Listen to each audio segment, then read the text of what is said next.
Have you ever felt excited sa destination nyo pero on the way pa lang gusto nyo nang tumigil at magstay ng overnight dahil sa sobrang ganda ng lugar? Ganyan yung naramdaman namin nung nag-North Loop kami dahil sa sobrang ganda ng Maliko at Isabela.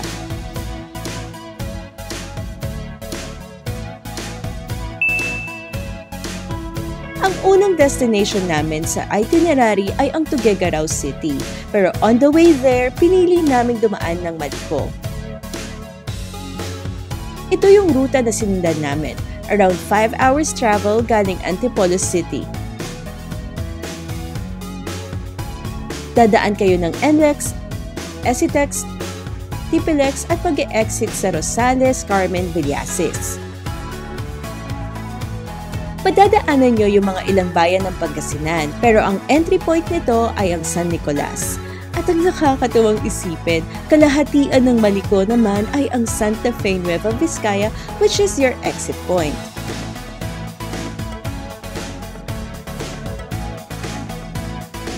Ang Maliko ay tinatawag din na Summer Capital of Pangasinan. Ang zigzag road naman nito ay tinatawag na Villaverde Trail, both historical and beautiful. Actually, mas mataas ang elevation ng Maliko compared to Baguio. Kung Summer Capital of Pangasinan, ang tawag dito ng mga Pangasinense, Maliko Victorious Gateway naman ang tawag dito ng mga Novo Vizcayano. Hindi ko alam sa iba ha, pero para sa akin, nakita ko talaga yung hati ng dalawang town sa Maliko. Yung sa Pangasinan side, sobrang scenic. May mga pine trees and cafes and viewpoints. Iba din yung itsura ng barrier dito. While sa Nueva Vizcaya side naman, nakita ko na medyo forestry naman yung itsura. Nandito din yung mga historical landmarks during the World War II.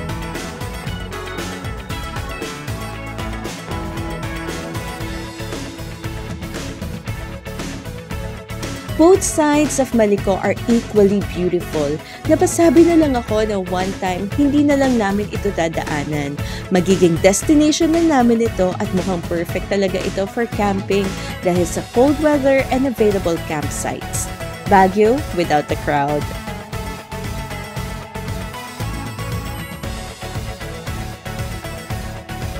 We stayed in Solano, Nueva Vizcaya before deciding to continue our travel to Tuguegarao.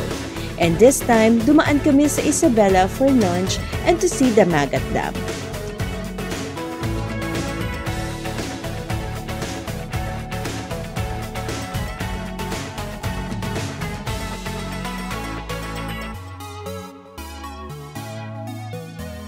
See this view? Who would have thought na ganito kaganda yung tanawin sa Isabela? Nawala yung pagod namin dahil sobrang scenic nung kalsada. Yung tipong napakagandang kalsada or highway, tapos both sides, we were treated with beautiful landscapes na parang naka-green screen. Napahinto talaga kami dahil gusto namin ng magagandang footage at syempre, i-enjoy na rin yung view ng Isabela. Tingnan nyo parang New Zealand yung itsura, diba? Ilang beses ko din nasabi na Isabela, ang ganda mo pala. Ito yung mga moments na kahit mahaba yung biyahe papunta sa destination mo, hindi mo mamamalayan yung oras dahil sobrang ma-enjoy mo. At sasabihin na lang na someday, hindi ko na lang to dadaanan. Magiging destination ko na din kayo. So ano, let's go na?